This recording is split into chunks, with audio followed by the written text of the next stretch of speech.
오늘 주시는 말씀 우리 함께 보겠습니다. 누가복음 8장 1절부터 15절까지 말씀입니다. 누가복음 8장 1절부터 15절까지 말씀 우리 다 찾으셔서 한 절씩 교독하겠습니다. 제 성경은 신약성경 102쪽에 있습니다. 누가복음 8장 1절부터 한 절씩 교독하겠습니다. 그 후에 예수께서 각 성과 마을에 두루 다니시며 하나님의 나라를 선포하시며 그 복음을 전하실새 12 제자가 함께하였고 또한 악귀를 쫓아내심과 병 고침을 받은 어떤 여자들 곧 7 귀신이 나간 자 막달라인이라 하는 마리아와 헤롯의 청지기 구사의 아내 요한나와 수산나와 다른 여러 여자가 함께하여 자기들의 소유로 그들을 섬기더라. 각 동네 사람들이 예수께로 나와 큰 무리를 이루니 예수께서 비유로 말씀하시되 씨를 뿌리는 자가 그 씨를 뿌리러 나가서 뿌릴새 더러는 길가에 떨어짐에 밟히며 공중의 새들이 먹어버렸고 더러는 바위 위에 떨어짐에 싹이 났다가 습기가 없으므로 말랐고 더러는 가시떨기 속에 떨어짐에 가시가 함께 자라서 기운을 막았고 더러는 좋은 땅에 떨어짐에 나서 100배의 결실을 하였느니라. 이 말씀을 하시고 외치시되 들을 귀에 있는 자는 들을지어다. 제자들이 이 비유의 뜻을 물으니 이르시되 하나님 나라의 비밀을 아는 것이 너희에게는 허락되었으나 다른 사람에게는 비유로 하나니 이는 그들로 보아도 보지 못하고 들어도 깨닫지 못하게 하려 함이라. 이 비유는 이러하니라. 씨는 하나님의 말씀이요 길가에 있다는 것은 말씀을 들은 자니 이에 마귀가 가서 그들이 믿어 구원을 얻지 못하게 하려고 말씀을 그 마음에서 빼앗는 것이요 바위 위에 있다는 것은 말씀을 들을 때에 기쁨으로 받으나 뿌리가 없어 잠깐 믿다가 시련을 당할 때에 배반하는 자요 가시떨기에 떨어졌다는 것은 말씀을 들은 자이나 지내는 중 이생의 염려와 재물과 향락의 기운이 막혀 온전히 결실하지 못하는 자요. 함께 읽습니다. 좋은 땅에 있다는 것은 착하고 좋은 마음으로 말씀을 듣고 지키어 인내로 결실하는 자니라. 아멘. 예수님의 갈릴리 사역을 요약해보자면 예수님은 갈릴리 여러 성과 마을로 두루 다니시면서 하나님 나라 복음을 선포하고 전하셨습니다. 또 예수님은 귀신을 쫓아내시고 병자를 고쳐주심으로 그 선포하신 하나님 나라가 능력으로 임하였음을 보여주셨죠. 그래서 많은 사람들이 예수님 말씀도 듣고 또 병도 고치고 귀신도 쫓아내려는 나름의 그 목적을 가지고 예수님께 많이 나와왔습니다. 그렇게 예수님께서 하나님 나라 복음을 전하시며 사역하시는 동안에 예수님께서 부르시고 세우신 제자들 12 제자 사도들이 예수님과 함께 했고 또 오늘 말씀을 보니까 남자들만이 아니라 여자들도 그 병 고침 받고 귀신 쫓아내심을 받은 그 여인들이 예수님과 함께 하면서 자기의 소유를 들여 섬겼습니다. 나중에 이 여인들이 예수님의 그 부활하심을 목격한 부활의 증인들이 되는 거죠. 예수님의 소문은 갈릴리에 점점 더 퍼져나갔고 여러 성과 동네에서 많은 사람들이 예수님께 나왔습니다. 그날도 갈릴리 여러 동네의 사람들이 예수님께로 나와서 아주 큰 무리를 이루었습니다. 말씀도 듣고 병고침도 받고 귀신도 내쫓고 그러려고 많은 무리가 나왔겠지요. 그런데 그날 예수님은 이 많은 사람들에게 말씀을 하실 때 비유로 말씀을 하셨어요. 비유 아시죠? 어떤 것을 이해하기 쉽게 만들려고 다른 것을 옆에 갖다 놓는 것입니다. 비유라는 말, 그 파라볼레라는 말 자체가 옆에 놓는다 이런 뜻을 가지고 있어요. 누구나 쉽게 알 수 있는 것을 가져다 놓아서 알려지지 않은 것, 숨겨져 있는 것을 드러내고 이해하고 깨닫도록 도와주는 게 비유입니다. 그런데 동시에 비유는요, 마치 수수께끼처럼 이 말이 무슨 말인지 숨기는 그런 역할도 합니다. 예수님이 하신 그 비유를 들어보세요. 농사를 짓지 않는 사람이라도 이해하기 어렵지 않은 그런 말씀이죠. 씨 뿌리는 자가 씨를 뿌렸는데 더러는 길가에 떨어지고 더러는 바위 위에 떨어지고 더러는 가시떨기 속에 떨어지고 더러는 좋은 땅에 떨어졌다는 겁니다. 그리고 그 뿌린 씨가 떨어진 곳이 어디냐에 따라서 그 나타난 결과가 달랐는데 어떻게 되었냐면 길가에 떨어진 씨는 그 지나가는 사람들 발에 밟히기도 하고 공중의 새가 날아와서 콕 쪼아 먹기도 했다. 또 바위 위에 떨어진 씨는 싹이 돋아났기는 했지만 물기가 없으니까, 습기가 없으니까 말라버렸다. 가시떨기 속에 떨어진 씨는 자라기는 했는데 더 크게 끝까지 자라지 못하고 그 가시에 눌려서 더 자라지 못했다. 열매를 맺지 못했다. 이 좋은 땅에 뿌려진 씨만 자라나서 100배의 결실을 맺었다. 100배면 엄청나게 많은 거죠. 아주 많은 그 결실을 맺습니다. 여러분, 이 이야기를 듣고 이해하기가 어렵지 않으신 거죠. 자, 그런데 여러분, 아까 말씀드렸던 것처럼 이 이야기는요, 비유죠. 그러니까 옆에 가져다 놓은 이야기 아니지 않습니까? 예수님은 이 이야기를 하시려는 것이 아니라 이 비유를 통해서, 이 이야기를 통해서 하시려는 말씀이 있으셨어요. 여러분, 그게 뭘까요? 예수님이 그 알려주려는, 말씀하시려는 그 이야기의 본체는 말씀하시지 않고 그 비유만 이야기를 하셨으니까 사람들이 이 말씀을 들었을 때에 정말 이해를 했을까? 알아들을 수 있었을까? 이런 생각이 들어요. 예수님 말씀하시죠. 들을 귀 있는 자는 들을지어다 이렇게 외치셨습니다. 그러니까 이 말을 듣지 못하는 사람이 없는데 들었지만 듣고도 알지 못하는 사람, 깨닫지 못하는 사람이 있다는 뜻입니다. 저는요, 이때 예수님께서 이 비유를 말씀하셨을 때 정말로 예수님의 이 비유의 뜻을 깨달아 알았을 사람이 그렇게 많지 않았을 것 같아요. 아니, 없을 수도 있겠다 이런 생각을 한번 해봅니다. 자, 예수님은 이 많은 무리에게 무슨 말씀을 하시려는 것일까? 여러분 아시겠어요? 이 비유만 듣고 아시겠습니까? 많은 사람들은 이 비유를 듣고요, 그냥 돌아갔어요. 듣기는 들었지만 이해는 됐죠. 씨를 뿌리는 얘기니까 이해는 됐는데 무슨 말씀을 하시려는 것인지 다 알지 못하고 그냥 돌아갔습니다. 그런데 제자들은 예수님께 다시 나와서 이 비유의 뜻을 묻습니다. 10절, 이르시되 하나님 나라의 비밀을 아는 것이 너희에게는 허락되었으나 다른 사람에게는 비유로 하나니 이는 그들로 보아도 보지 못하고 들어도 깨닫지 못하게 하려 함이라. 그러면서 예수님은 이 비유의 뜻을 물은 제자들에게 모든 걸 다 알려주세요. 하나님 나라의 비밀을 아는 것이 너희에게 허락되었다 말씀하시죠. 자, 여기서 우리 한 가지 우리에게 좀 적용해야 될 것을 하나 붙들고 나아가길 원합니다. 우리가 말씀을 많이 들어요. 주일 예배에서도 말씀을 듣고 또 매일 말씀을 묵상을 하고 여러 설교를 또 듣고 이렇게 합니다. 그런데요, 우리가 이 말씀을 들으면서도 주님께서 나에게 무슨 말씀을 하시려는 것인지 잘 모를 때가 있어요. 무슨 말씀인가? 그럴 때 우리 그때마다 내가 모르는 말씀을 가지고 주님께 좀 겸손하게 나아갈 수 있기를 원합니다. 주님, 제가 주님께서 저에게 무엇을 말씀하시는지 잘 모르겠습니다. 우리의 무지를 인정하면서 겸손히 주님께 나아가서 주님께 좀 여쭙는 거죠. 주님께 묻는 거죠. 그러면 분명히 주님께서 우리로 깨닫게 하시고 또 알게 하시고 말씀해 주실 줄로 믿습니다. 우리가 주님께 나아가서 주님의 말씀이 무엇인지, 우리를 향한, 나를 향한 그 주님의 말씀이 무엇인지 묻지 않는 것은요, 사실 주님께서 무슨 말씀을 하실지 무관심한 우리들의 모습을 나타내는 것일 수 있습니다. 주님이 뭐라 말씀하시든 나는 상관하지 않고 내가 원하는 대로 내 뜻대로 가겠다, 그런 고집을 나타내는 것일 수도 있어요. 여기 성경에서 오늘 예수님 말씀하실 때 보아도 보지 못하고 들어도 깨닫지 못하게 된 사람들, 왜 그렇습니까? 물론 비유로 감추셨기 때문입니다만은 이 많은 무리들이요, 말씀에 대한, 예수님 말씀에 대한 사실 관심도 별로 없었고요, 나와 들으려 하지도 않았고 또 물으려고도 하지 않았기 때문입니다. 주님께 다시 묻고 나아온 사람들은 예수님이 모든 것을 다 가르쳐 주셨어요. 그러므로 저와 여러분은요, 주님께서 나를 향하여 무슨 말씀을 하시던지 그 말씀이 무슨 뜻인지 더 구체적으로 알기 위해서 주님께 나아가 묻고 구하고 찾을 수 있는 저와 여러분 되기를 소원합니다. 다시 본문으로 돌아와서, 자, 예수님께서 하신 이 씨 뿌리는 이 비유는요, 하나님 나라의 비밀과 관련이 있다라고 말씀하시는 거예요. 이 비유에서 말씀하시기를 씨는 하나님의 말씀이라고 하셨죠.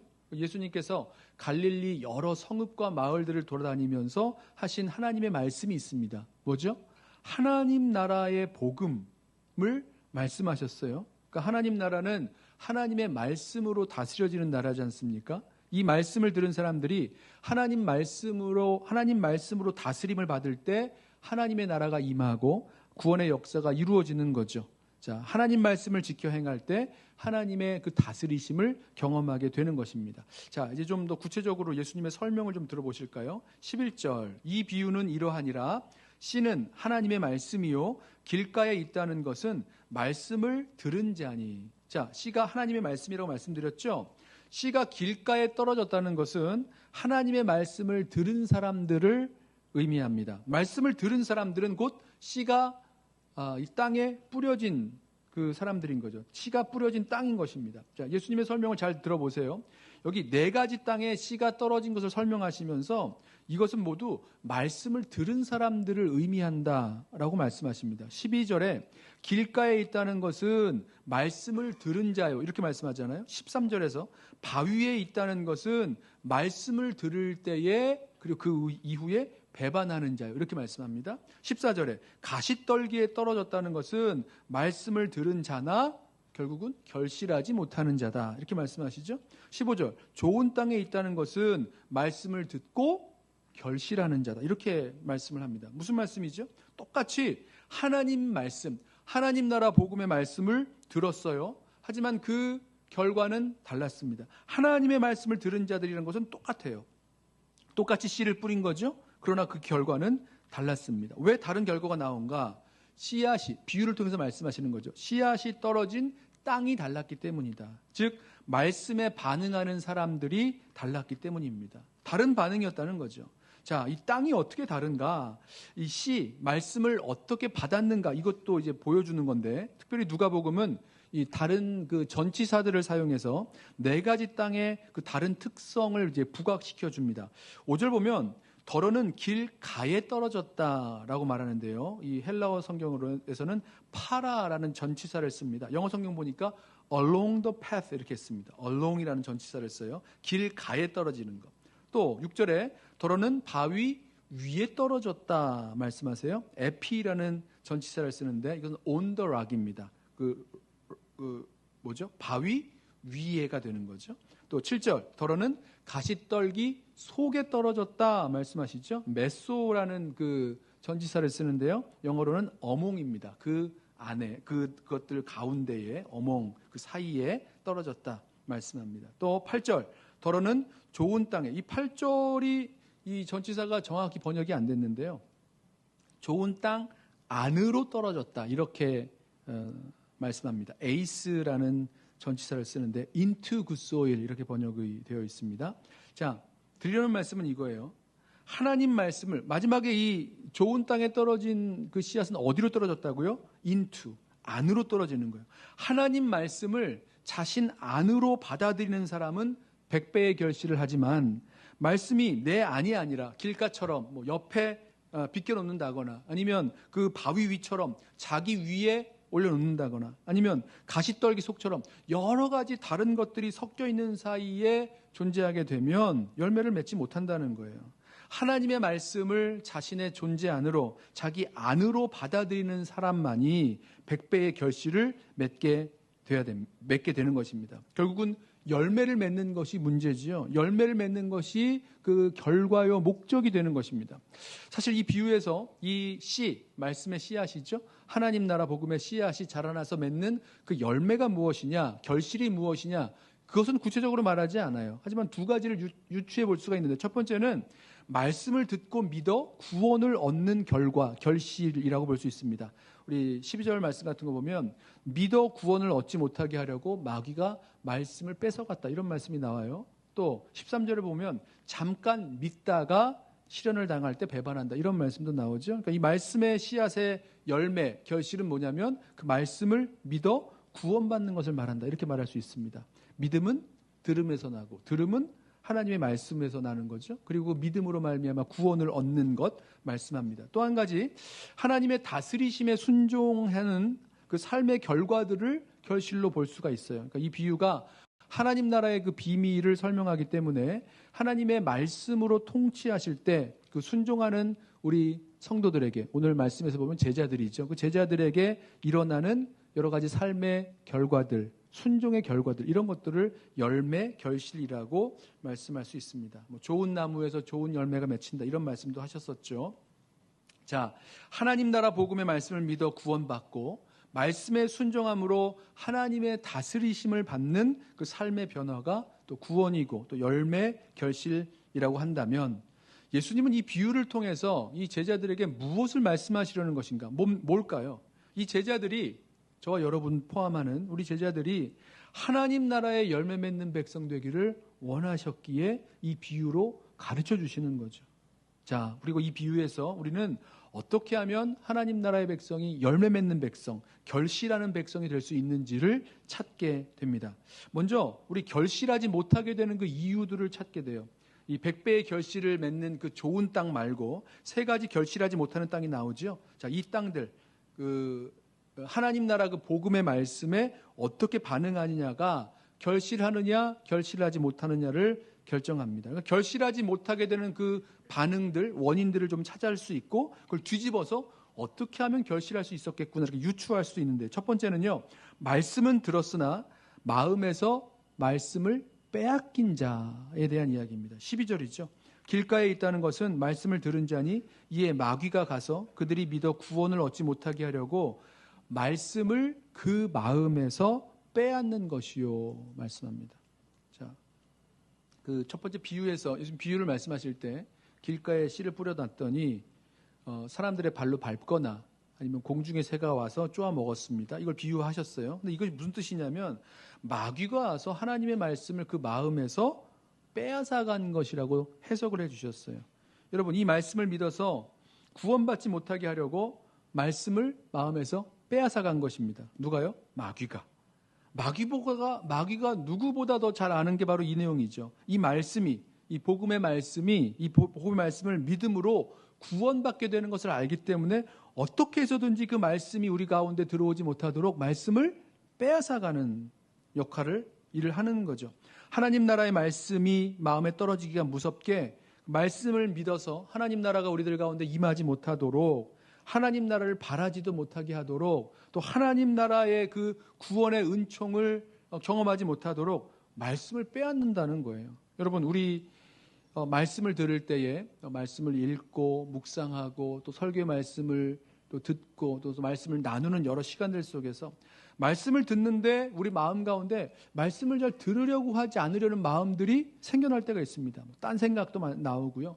또 더 말씀을 이렇게 알아보려고, 말씀 가운데 깊이 나아가려는 그런 마음도 사라져버리고, 말씀을 듣다 보니까 이건 내 생각과 안 맞네, 내 뜻과도 안 맞네, 내 경험과도 안 맞네, 그러면서 바로 이 말씀을 틀렸다 아니다 하면서 마음 문을 확 닫아버리게 되는 일들이 생겨납니다. 여러분, 이런 것들이 마귀가 우리들 가운데 말씀이 우리 마음 가운데 그 떨어진 그 말씀을 빼앗아가는 일들이 아닌가, 우리 한번 좀 생각해 볼 이유가 있습니다. 마귀가 그렇게 말씀을 빼앗아가는 방법들 중에 하나일 수 있다는 거죠. 자, 마귀가 말씀을 이렇게 빼앗아가기 전에 먼저 마음 문을 활짝 열고 그 말씀이 우리 가운데 들어올 수 있도록, 말씀이 우리 가운데 거할 수 있도록 말씀을 받으셔야 됩니다. 그래야지만 열매를 맺게 되는 거죠. 바울이 빌립보에서 복음을 전할 때에 여러 사람들이 그 복음의 말씀을 들었어요. 그런데 성경을 보면, 사도행전을 보면 자주장사 루디아가 바울이 전하는 말을 듣다가 그 성경 표현이 그래요. 마음을 열어 바울의 말을 따르게 됐다, 이렇게 표현합니다. 뭐 했다고요? 마음을 열어 말씀을 따르게 되었다. 루디아의 마음이 열린 거죠. 하나님께서 그 루디아의 마음을 여신 겁니다. 양쪽으로 다 볼 수 있는 거죠. 마음이 열리고 그리고 그 말씀을 받습니다. 복음이 그 심령 가운데 들어가게 되는 거죠. 그러므로 저와 여러분도 우리의 마음이 이 말씀을 향해서 활짝 열릴 수 있도록 구해야 할 것입니다. 예수님께서 이 열매 맺는 좋은 땅에 대해서 말씀하실 때도 착하고 좋은 마음으로 말씀을 듣는 것이라고 말씀하셨잖아요. 사단이 우리 마음 가운데서 그 말씀을 빼앗아가지 못하도록 착하고 좋은 마음으로 말씀을 받을 수 있는 저와 여러분, 그러기 위해서 우리의 마음밭도 정말로 주님 앞에서 순전하고 겸손하게 마음밭도 가꾸어야 될 것이고, 또 그 말씀이 늘 내 마음 가운데 머물도록, 거하도록 노력하셔야 될 것입니다. 거기에서부터 말씀의 열매가 맺히기 시작할 것이고 하나님 나라를 경험하게 되는 것이죠. 자, 두 번째로 왜 그 열매를 못 맺었는가, 결실을 못했는가? 말씀을 들었지만 시련을 당하여 배반하는 자였기 때문입니다. 13절 보세요. 바위 위에 있다는 것은 말씀을 들을 때에 기쁨으로 받으나 뿌리가 없어 잠깐 믿다가 시련을 당할 때에 배반하는 자요. 자, 비유하실 때 어떤 씨가 바위에 떨어졌는데 싹이 났지만 물기가 없어서 말랐다고 말씀하셨어요. 비유하셨어요. 근데 이게 어떤 사람이냐면 처음에는 말씀을 기쁨으로 받지만 말씀이 뿌리를 내리지 못했어요. 말씀이 뿌리를 내리지 못했기 때문에 시련이 오면 잠깐 믿음으로 견디는 것 같지만 곧 배반하는 자가 되는 겁니다. 배반이라 그러니까 좀 무서운데 넘어지는 자라고 생각하셔도 돼요. 자, 말씀을 듣고 믿었지만 시험이 오잖아요. 그러면 힘들어요. 어렵습니다. 그러니까 바로 말씀을 포기해버리는 거죠. 자, 여기서 우리는요, 말씀이 우리 가운데 뿌리 내렸다는 게 뭔지를 알게 됩니다. 말씀이 내 안에서 이렇게 막 작동하는 것이 말씀이 뿌리 내리는 거예요. 특별히 시험이나 시련이 왔을 때, 어려운 일 만났을 때 우리 안에서 말씀이 뿌리를 내리고 있으면 그 말씀이 말씀을 합니다. 말씀이 우리 속에서 들려요. 말씀이 작동합니다. 말씀이, 주님의 말씀이, 하나님의 말씀이 우리 마음 속에서 울려 나옵니다. 예수님께서 마귀에게 시험을 받으셨던 적이 있죠. 그때 어떻게 하시죠? 말씀으로 승리하세요. 40일 동안 금식하시고 줄이신 예수님을 향해서 이 마귀가 돌로 떡을 만들어 먹으라 시험했는데 그때 예수님이 말씀하십니다. 사람이 떡으로만 살 것이 아니라 하나님의 입에서 나오는 모든 말씀으로 살 것이다 라고 말씀을 하셨어요. 자, 이게 예수님께서 그때 그냥 만들어낸 말씀입니까? 아니에요. 성경 말씀인 거죠. 하나님께서 주셨던 그 광야에서 그 이스라엘 백성에게 모세를 통해서 주셨던 그 말씀을 예수님의 그 마음 가운데 뿌리 내리고 있었다는 겁니다. 그냥 하신 말씀이 아니었어요. 성경 말씀을 인용하신 거죠. 다른 시험에서도 마찬가지셨습니다. 성전에서 뛰어내려 보라 그랬더니 뭐라고 말씀하시죠? 주 너의 하나님을 시험하지 말라. 이것도 예수님이 그냥 만들어서 거기에 임기응변으로 이렇게 말씀하고 생각해서 결정해서 하신 말씀이 아니라 하나님 말씀이 이 예수님 마음 가운데 뿌리를 내리고 있었고 그 말씀으로 시험을 이기셨다는 겁니다. 마귀가 나에게 경배하면 세상 모든 영광과 권세를 주겠다. 그랬더니 뭐라고 말씀하십니까? 주 너의 하나님께 경배하고 그를 섬길지니라 말씀하시면서 하나님의 말씀을 가지고 모든 유혹과 시험을 이기시는 거예요. 이게 예수님 안에 하나님의 말씀이, 아버지의 말씀이 깊이 뿌리를 내리고 있다는 것을 보여주는 거죠. 특별히 유혹과 시험이 왔을 때, 저와 여러분도 마찬가지입니다. 유혹과 시험이 왔을 때 우리 마음 가운데 하나님의 말씀이 깊이 뿌리를 내리고 있어서 이렇게 말씀이 작동할 수 있는, 이렇게 말씀이 우리들 가운데 말씀할 수 있는 그 놀라운 역사가 있기를 소원합니다. 말씀을 들었을 때에 말씀이 내 안에 머물러 거해야 할 뿐만 아니라 말씀이 내 안에 깊은 뿌리를 내리고 있어서 말씀이 내 안에서 생각이 나고 작동하고 이랬을 때에 말씀에 순종하고 이 유혹과 시험에서 이기게 될 것입니다. 특별히 시련을 당할 때에, 시험을 당할 때에, 유혹을 당할 때에 더욱더 말씀을 붙들고 나아가야 될 것입니다. 또 세 번째로 이 열매를 맺지 못했던 이유는 무엇이냐면 말씀을 들었지만 세상의 다른 것들 때문에 결실하지 못하게 됐다는 겁니다. 14절 보세요. 가시떨기에 떨어졌다는 것은 말씀을 들은 자이나 지내는 중 이생의 염려와 재물과 향락의 기운이 막혀 온전히 결실하지 못하는 자라고 말씀하십니다. 그 예수님 비유에서 가시떨기에 떨어진 씨가 그 속으로 떨어진 씨가 함께 그 자라날 때 가시가 함께 자라나서 더 자라지 못하게 이렇게 꽉 이렇게 억누르는 겁니다. 목 조르는 거예요.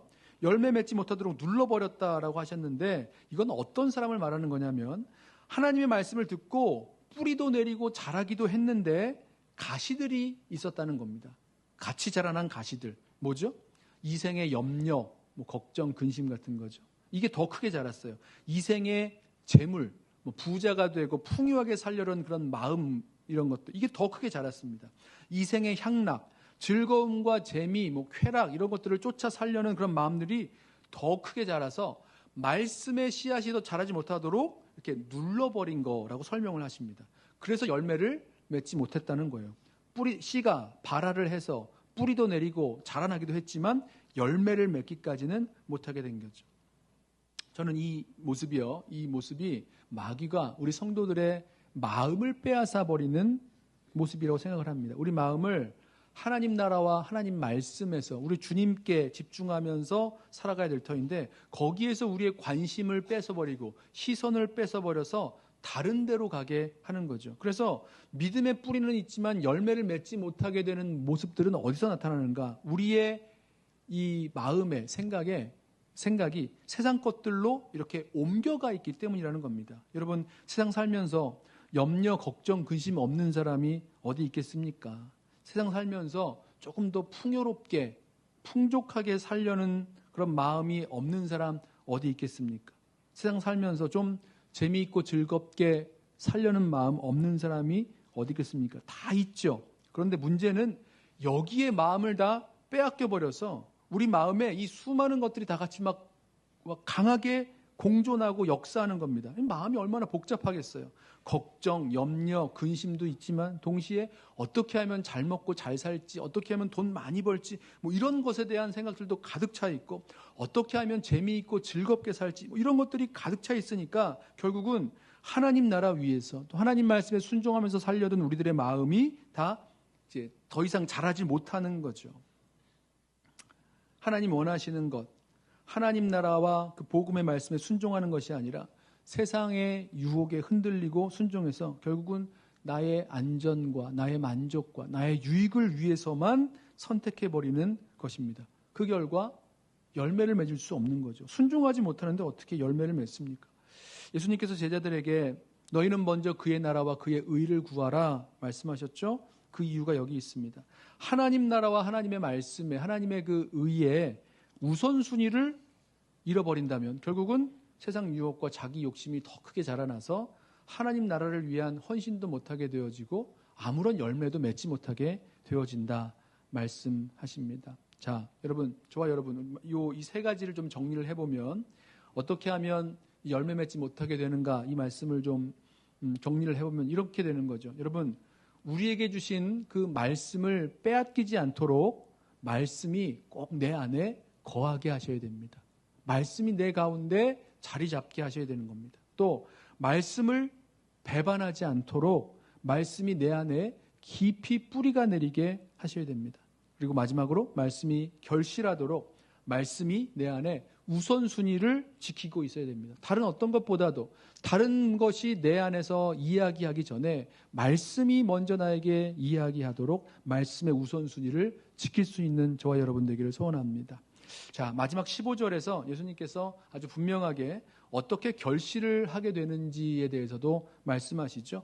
좋은 땅에 있다는 것은 착하고 좋은 마음으로 말씀을 듣고 지키어 인내로 결실하는 자니라. 세 가지로 나눠볼 수가 있는데 이것이 지금까지 말씀드린 그 세 가지와 이렇게 매칭이 됩니다. 첫 번째는 착하고 좋은 마음이죠. 착하고 좋은 마음이 있어야 결실합니다. 아까 말씀드렸던 대로 말씀을 빼앗기지 않도록 바른 그 마음을 가꾸셔야 됩니다. 이 마음이 있어야 하나님 나라의 하나님 나라 말씀의 통치를 받는 거죠. 하나님 말씀을 받아들이고 또 하나님 말씀이 뿌리를 내리고 이렇게 할 수 있도록 마음의 그런 상태, 아주 정직하고 진실하고 순수한 그런 우리 마음의 상태를 유지하셔야 되는 거죠. 두 번째는 말씀을 듣고 지키어입니다. 말씀을 들었을 때 지키라는 거죠. 여기 hold fast라는 번역을 했는데 말씀을 굳게 붙잡는 그런 모습을 의미합니다. 꽉 붙드는 거예요. 꼭 붙들고 놓지 않는 것. 그러니까 하나님께서 우리에게 주신 약속의 말씀이 있으면 세상이 뭐라고 해도 그 약속의 말씀을 꽉 붙들고 끝까지 헌신하고 포기하지 않고 나아가는 모습. 순간적인 감정도 어려워질 수 있고 환경도 바뀔 수 있고 막 휘둘릴 수 있는데 그때 계속해서 하나님 말씀을 꽉 붙들고 매달리고 신뢰하고 나아가는 것. 이게 말씀을 듣고 지키는 거죠.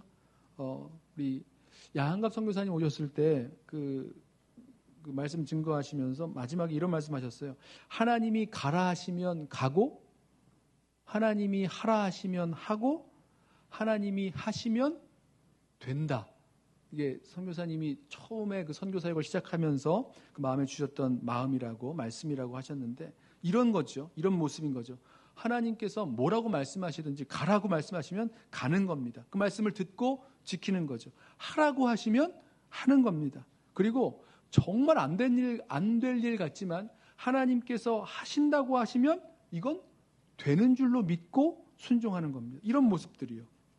이런 말씀을 듣고 지키는 모습으로 나아갈 때 열매를 맺습니다. 마지막으로 결실할 때까지 인내하는 거죠. 인내로 결실하는.